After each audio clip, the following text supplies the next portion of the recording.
बस एक माफ़ी, हमारी तौबा कभी जो ऐसे सताएं तुमको। लो हाथ जोड़े, लो कान पकड़े, अब और कैसे मनाएं तुमको। तुम्हारे आते ही इस नगर से हमें रकाबत सी हो गई है। मैं ये शरारत भी कैसे सह लूं कि छू रही हैं हवाएं तुमको।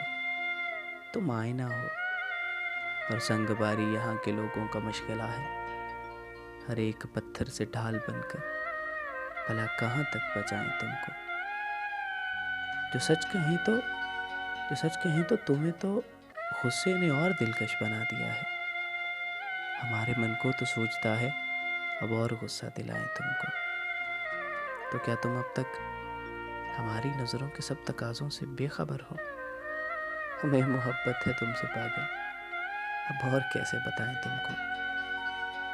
बताएं तुमको बिछड़ते लम्हे लबों की लग़ज़िश का क्या सबब था। सुना था वक्त एक कबूलियत है, सो दे रहे थे दुआएं तुमको।